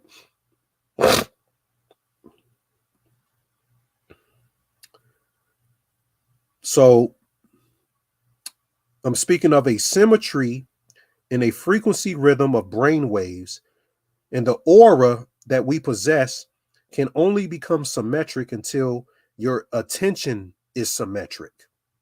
So the Naga science is talking about how to find yourself out of the trapped surface world. The sciences of the Naga have remained on this planet for billions of years, Men became gods in isolated temples built upon these Naga ley lines or dragon lines, but they became all but forgotten by modern civilization. So ultimately, the Naga serpent science is about understanding the study of Illuminatics. Something else you can write down. Yes, we get real deeps on this channel if this is your first time. It might go over your head now, but it'll come back. You'll be okay. I mean, too often on YouTube channels, we keep the stuff at a basic level and we just be sitting here talking about the same shit somebody said last week. We got to break through the threshold at one point and put your big boy, big girl pants on to understand this stuff. But the Naga serpent science is about the study of Illuminatics, or the study of Illuminatics is the symbiosis of symbols of enlightenment. This is what the Illuminati studies. So serpent, as we know, means Sirbin, which means the Syrian sunlight. The Illuminati comes from the Arabic word Akazari, which means brothers of the light. The original word was cryptid. It meant brothers of the other, i.e., the brothers of the aliens. And if you look up the word alien in the old Semitic language, Elian, it describes a angel or a Naga or the Draco, which means to watch or a flash of light. So even the word angel comes from this word, or alien and angel comes from this word Naga. So similar ideals are present in the Latin language. You get the word serpens, contrast with sapiens. So serpens means intelligence. Congruent in the Arabic language with the verb called kafa, which means to know. Cognizant of af and which is a viper. So a snake's juxtaposition with knowledge recounts the fallen angels in history, called the Shaitani. Otherwise, the Christians call it Satan, classified as the dragon. And in Arabic language, the Shaitani parallels with the adjective shatir. So right now I'm going through etymology of words. So I'm just going through the etymology. So shatir and Shaitani means Satan. Shatir means wise in Arabic language, opposite to the Latin feminine noun scientia, which is where the word science comes from, which means knowledge or skill. So I'm showing you the comparison: fallen angel, Shaitani, dragon, shatir, wise, scientia, knowledge or skill. All of these connect to the word Naga in its etymological root. So there's comparisons are evident in Roman language. The Latin word for genius is the Hebrew word Jayani, which is explicit of the word jinn, a type of fallen angel. But it says in the transliterations of jinn that the fallen angel was embodied as a snake. You don't really hear that. So you hear jinn is a embodied fallen angel as a snake. So sacred knowledge of the sciences or arts are derived from the word Shaitani, which are equated with the classical word philosopher and frauder. So frauder, philosopher, comes from the same word. Arga in Hindu is Arka, means sun. And it also means in Egyptian, Ankh, Arka, sun, is the eye. And through Indo-European languages, the monarch is represented with the motif of the circle in the eye, which we just talked about, the Ouroboros, which represents the reptile or the dragon. In Greek, Arga, which means Lord, also is analogous to the word ago, which means to lead, which also becomes the figurative adjective to the word hagios, which means holy. Now get this, before you say this is overwhelming. Hagios means holy. Hagios becomes the word halo, halos. You ever saw a halo?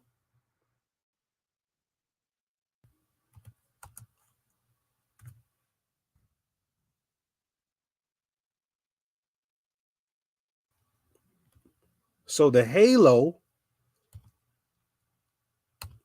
comes from the word serpent or Naga. It says halos, which is a disc, is the homonym of the word melach, angel, universally combined with a deity. It means in Greek, the serpent in the light. The word hagios, halo, means the serpent in the light. So we're still talking about the Hebrew noun sefer, which means seraph, which means serpent. All right, so we went through that. I know people, they get bogged down with a bunch of words. So the serpent of knowledge, the serpent of knowledge means the shedding of the skin, which is archetypal of self-renewal. So the people who are the Nagas were able to shed off our old selves and recreate ourselves, revitalize the energy.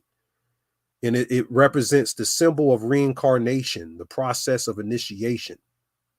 That's what we're doing constantly in spirituality. The neophyte is a grafted bloodline.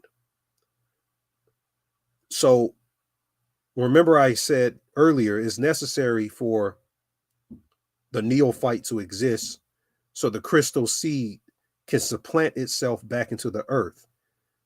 The devil or Satan was used to split the governments of understanding.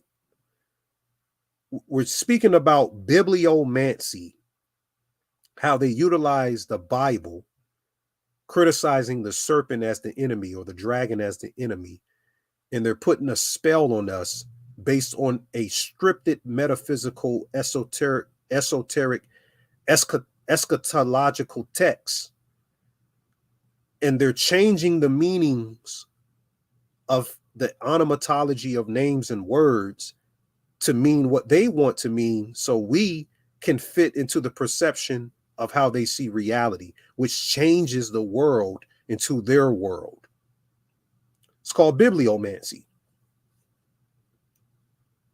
But biblically, they're speaking about bloodlines primarily. And Jacob or Jacob supplants the seed. And it's said in the Bible that Keb, K-E-B, is the serpent, and Esau is the hairy man, the Sasquatch, that represents the mammal, and he is not a part of the serpent DNA. So now we're speaking that there is a serpent DNA, a bloodline lineage that holds the light of the Sirius sun.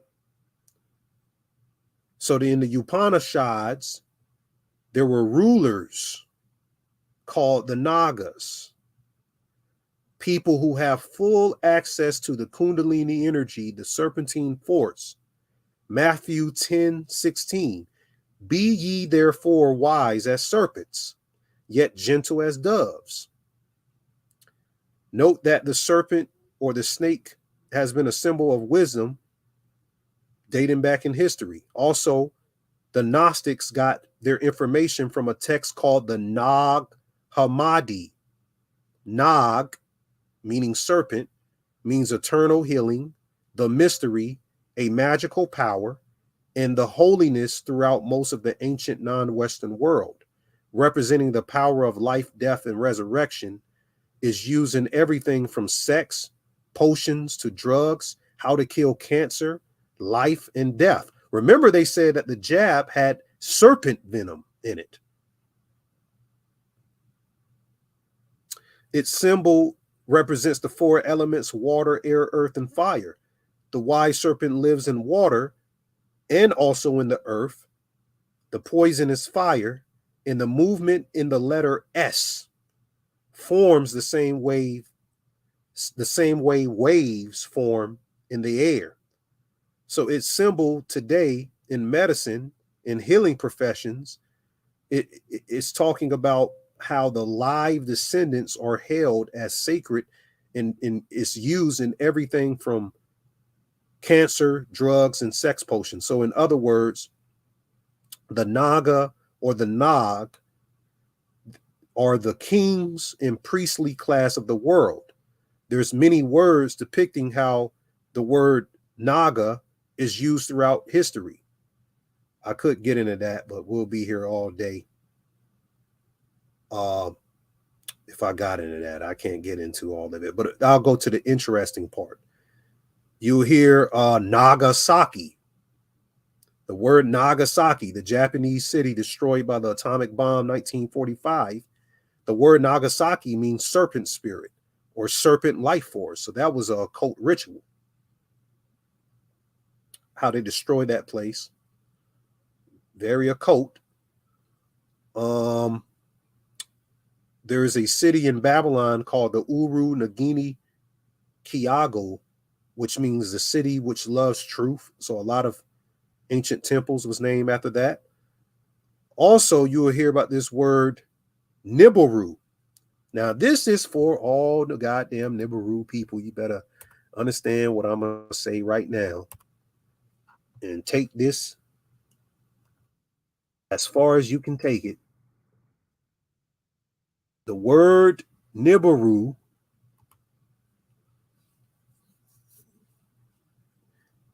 is Sumerian for golden light auric halo.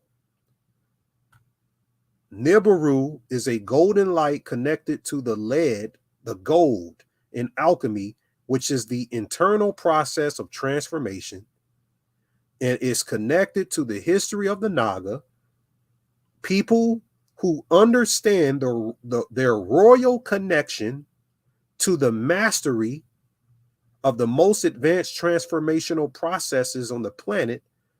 In Earth is called alchemy, but they were named through the word Nibiru, which is associated with the god Marduk, meaning crossing place, the place of transition, which is also connected to the transformation in alchemy. And in the Babylonian text, the guy that I always talk about, the Zachariah Stitchin guy, 1976, was contemplating the identity of the planet Jupiter with Nibiru. Then he named it the 12th planet Eldam. Nibiru in the Sumerian tablets was really undiscovered and became planet X, but Nibiru has been described as an elliptical orbit and moves clockwise rather than counterclockwise, and it passes through the solar system, quote unquote, every 3,600 years. And it's a controversial theory because Stitchin's interpretation of the Sumerian text and cuneiform tablets, listen to this, Stitchin's interpretation of the ancient Sumerian text and the cuneiform tablets having its origins in the Bible, the book of Genesis. Stitchin has spent decades as an archaeologist and historian researching the Sumerian civilizations. But the Sumerianologists said that the word Nibiru had nothing to do with a planet, rather than it was representing the golden serpent people, the Nibiruans, it says the golden light serpent people, or the ones who possess the halo. It also means Neb Heru, not Nibiru, Neb Heru, compared to the archangel Uriel, which in Hebrew means serpent of God. Basically, the word Neb Heru is speaking about the god Heru, who is the son of Osiris, who Osiris reincarnates as. So this word Nibiru just means golden light, the golden light transformed race of beings. Has nothing to do with a planet. Has nothing to do with the planet in the sky. It has something to do with something internal inside of you. When did we say anything about reptoid people? What are you talking about, Diamonds? I'm about to put the link it down in here so you guys can come up and ask questions. I don't know when we talked about anything of serpent people. Y'all let me know if I said anything about some serpent people. So I'm going to put the link in here. And I'll accept questions while I go into some other information. I'm going to pin it here. All right. So we can start to put some of that stuff to sleep, thinking that some planet is going to come back and it's going to somehow, I don't know what they think Nibiru is going to do. Is it a sign of the apocalypse, or is the planet going to save us or something? Who knows? All right. So let me speak about some things I want to get into. If we have any questions, we'll go deeper into it. The only thing I want you to understand is that Nagas is about waveform physics. The waveform matrix gives us the perception into reality in dimensions, and it's important for us to understand brain waves, because if you look at the chart of a brain wave here, this is the real Naga that they're speaking about. These lines that you see on an encephalogram from delta, theta, beta, all of these sub-delta, which we spoke about yesterday, this is the true science of the Naga in this relationship. So there's bigger mysteries and there's smaller mysteries to understanding these things. If you can't follow it, Diamonds, you can come up and ask your question. If y'all can't understand this, it's not for everybody. It's not really for everybody. But you see, you have triphasic waves, biphasic waves, monophasic waves. This is the science of the Nagas. It's all what they're talking about.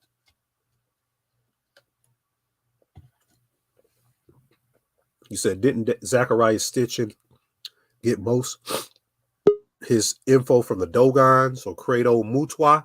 He definitely did. Oh no, I think that was the other guy. I forgot his name. I forgot what the guy's name is. What's going on? That's Dom. Yeah. What's going on, brother? Hey, how you doing, family? I I'm got doing 3%. My phone finna end up dying here in a second, man. I'm on 3%. But okay. yeah, man, everything you're saying is more fire, you know, the truth to life. I appreciate you. My lady listening to you, she fucked her head up a couple times because everything you said, I kept saying it. So yeah, I really don't got too much to say, but to just get commitments. I got 3% on my phone. I've been listening to you till the wheels fall off, though. I appreciate you, Dom, and I appreciate your lady as well. We had great conversations. We got to build again now.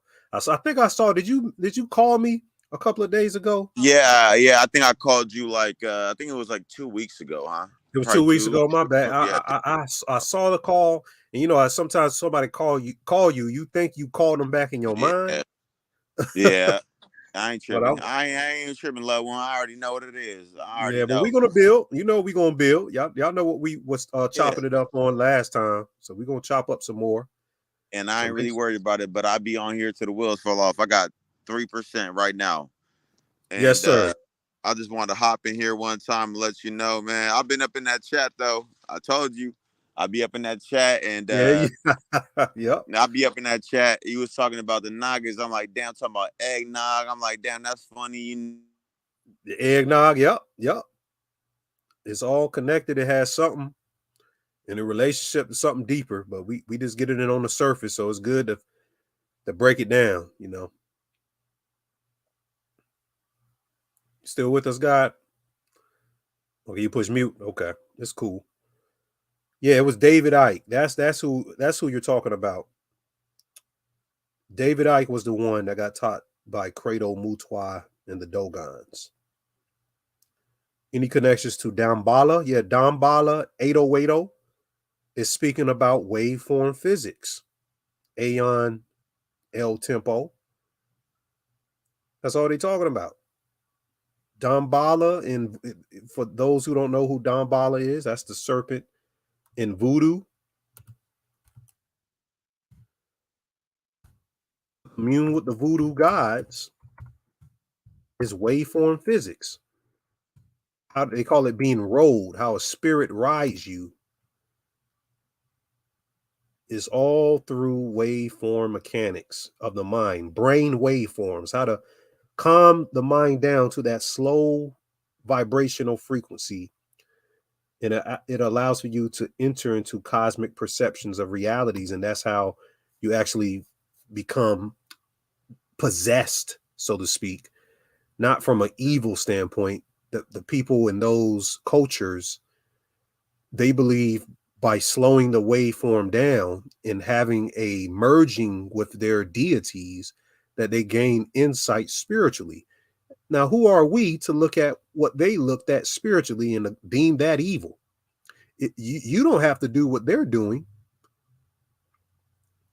You don't have to have the same practice as someone else. You can have your own understanding of it.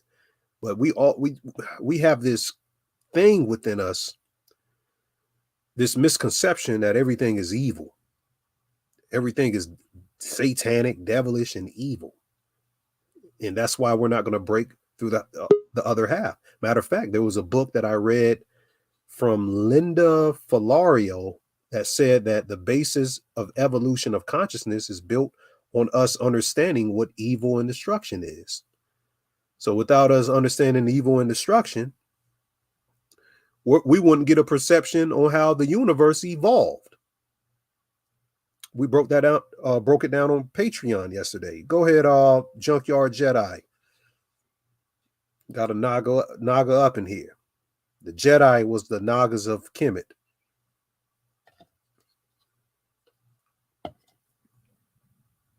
If you're speaking, I can't hear you.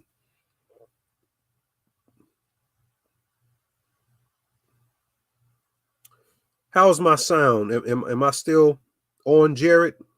I don't know if you're still there.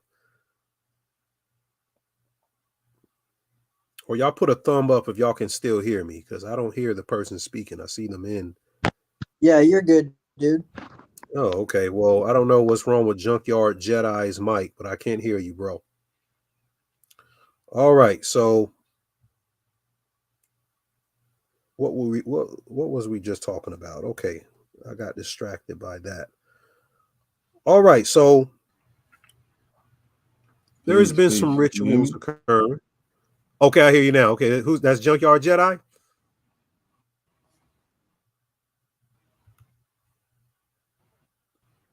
Hold on. Say it again. Yeah, man, my connection is kind of choppy. I apologize. Okay, my it's cool. I is can a hear little you. choppy. I apologize, man. Can you hear me? Yes, I can. Oh man, I almost forgot what my question was. It took so long, you know. No, it's but cool. The waveforms. I'm sorry, the waveforms. What were you saying as far as the relationship to the brain was concerned? What the point you were trying to make? Okay, so let me explain the waveforms of the brain. I didn't explain that fully. I did it on Patreon yesterday, but I'll give y'all that today. So the consciousness is all about developing harmony and interacting with the frequencies. If the brain waveforms was like a band, I'm talking like a musical band. Let me try to describe this for you. Where's all the way? I think I have a picture of the waveforms, and not I'll pull it up. Let me pull it up for you.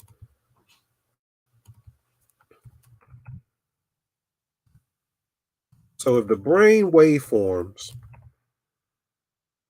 was like a band, here's the one I had up yesterday. Okay, so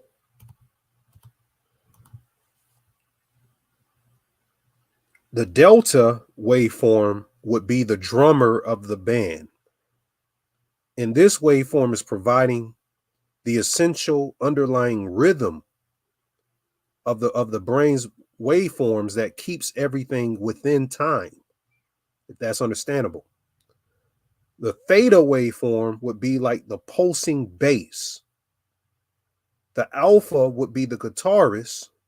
The beta would be the vocalist, and the sub-delta, you have sub-delta waveforms would be like the equipment manager. And of course, gamma, the highest, would be the manager. Some of those aren't on this chart here. These are the basics of waveforms. So I'm applying a magical metaphor here that the 5 brain waveform states work together to the 5 cardinal points of elements like earth, air, fire, water, and spirit to complete our human soul.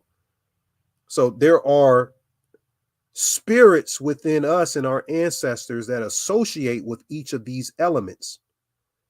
So they too exist within the states of consciousness that these spirits may personify themselves through us in our natal charts, which represents different aspects of ourself. We can be different parts of ourself depending on what waveform that we're on, but it all represents metaphorically to how there are different aspects dominant at different times depending on the frequencies of our mind.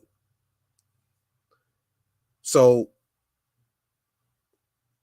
what we're trying to understand is how to slow our mind down to like a theta wave state and how to speed our mind up to beta alpha wave states, or to a delta. You got delta, theta, alpha, beta, but the delta and the theta, the spaces here are longer because it's slowed down. And this is how we actually escape through these slower waveforms. I'm talking about escaping reincarnation. And what I mean by that, the slower waveforms within the delta and theta states, there's something in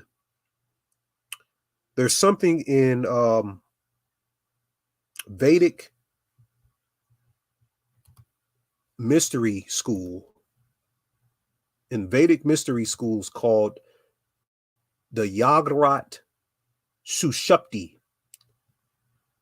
Okay, so the Yagrat is when a person can instantly turn on a delta waveform state. So we have to be able to beckon our mind to synchronize to these waveforms instantly. And that's from practicality, from practice, to train your mind. One, you have to get used to when your brain waveforms are entering other states of itself. You have to get used to that. So that comes with a discipline and a training. But through Yagrat, which means dreamless sleep, that means you're having a dream. You're slow the brain down enough through meditation where you're actually dreaming through this slow wave sleep of spectral activity, and you essentially shut down the regular thought pattern of the ego mind, and you allow for Turiya. You see Turiya here, that comes out of the soul, consciousness rooted in the spiritual realm. You allow your higher self to take the place of where you shut down the mind at through meditation. And when you do this, the reason why it's important to learn this, it can help people heal from traumatic experiences at these slower waveform states. And it also can teach you how to heal the body and regenerate quickly. So some of us have problems we haven't regenerated from things that were caused weeks or months ago. It's because you don't have real control over your waveform states to slow it down, to allow for that healing to begin. And it comes through the melanin, of course. Melanin has nothing to do with skin color. We're talking melanocytes when we discuss melanin, or skin color is melanocytes, the color of someone's mesodermic, ectodermic skin. The melanin is speaking about the blueprint organizer of the spirit realm, the God of the spirit realm that aligns your cells within the womb of the woman, or it aligns the neurons within the cells before you even become a fetus. So it's already in position, sort of like the ley lines on the planet. Your neurons are aligned within you. So when you come into form through your mother, you have the same template of neurons in your body as everyone else. Who is designing that? Who designs where the neurons are? That's what melanin does. Melanin is a blessing to us because it puts these things in places so we're able to survive getting cut or whatnot. It puts the neurons in the best place possible, basically. So we can obtain healing and obtain transformation. Melanin does that for us. It's a spiritual blueprint organizer before you even come in the physical realm. So to tap into waveform patterns gets you activated within the melanin that's still within your body, the neuromelanin. And once you become active, you merge yourself with the workings of this blueprint organizer. And now you're able to propagate yourself into other waveforms outside of the subtle body. Your gross body would be your physical body, the soul. And this is when you're entering into hyperdimensional spiritual realm consciousness. And this is what allows for you to escape the physical for good. So the more you do this while you're in the physical body, which is called a state called samadhi. Samadhi is when you meditate and the kundalini rises and it absolves all of the karmic past regressions of past life. It's like a white, bright light. I've reached it a couple times and it knocks you out. You pass out on the ground. I mean, you could be in your lotus flower meditative position, or you could be laying down, or you could be sitting in a chair. Rarely can you stand and do this, but it'll knock you out literally. And this white light comes and it's a transformational energy. You wake up and you feel renewed almost, because you went through a state of charge implosion. Your pineal gland charged and imploded, and it allowed for you to enter into another spiritual form of yourself on higher realms. Whereas the next time you achieve samadhi, it may be a little bit harder to reach that state. It's kind of like playing a video game. Each boss gets a little bit harder. So the rivers, the behavior of water in the river gets more rigid the deeper you go into your higher forms. But meditation and getting control over the waveform patterns, which is the signs of the Naga, it allows for you to enter into those higher spiritual forms of yourself. And that's what this whole entire transformational process of alchemy is all about. That's obtaining the lead. That's what it's all about. Did somebody come in here? Okay, I think Jared trying to get back in. Okay. So I hope that answers your question. That should be extremely more metaphysical of an explanation to explain that. Antlo said, are we genetically modified? If so, by who? Yes, we were genetically modified, but we were genetically modified by the archons. They put this thing called the human brain, they call it the elder sign in the Necronomicon, to block those higher, what they call it, immortality forms of consciousness from this realm, this third dimensional realm they created to try to trap us. They're using us like batteries. It's like they're plugging us in, and it's a battery to them. It sustains their realm. It sustains their ego, because the archons aren't anything but the collective ego consciousness of the universe that thinks it's something. And really, we're a part of nothingness because we never existed in the third dimensional plane in the first place. It's a hologram. So we're dreaming a dream. The physical world is a dream. That's all it is. So we exist somewhere else, and we went through this experience to transmogrify and become something bigger or more, or to become perfect, you have to go through chaos.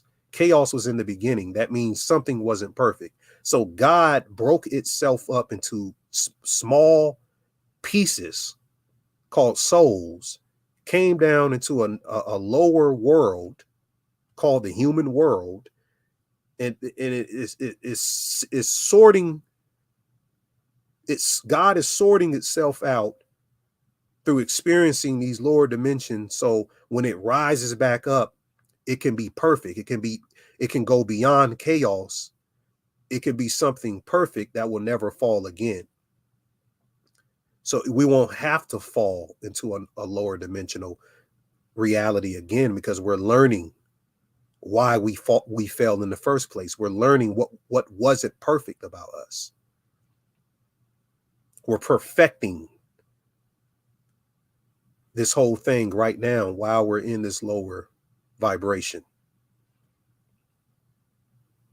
So that went over a lot of people's heads. So it's okay. I don't think I need to get into any more hyperlucidity.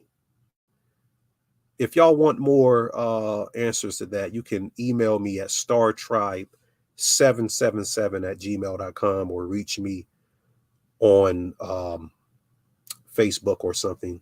Facebook, Instagram, Twitter. I'm on Twitter as well, or X, whatever they're calling it today. So we can go further into this thing.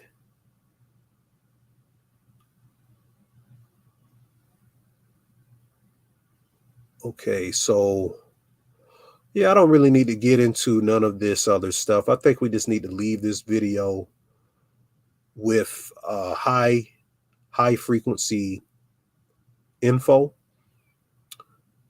So I'm gonna have one last call. To anybody want any questions, I'll allow for somebody to come up here. But if not, we're gonna conclude that for today.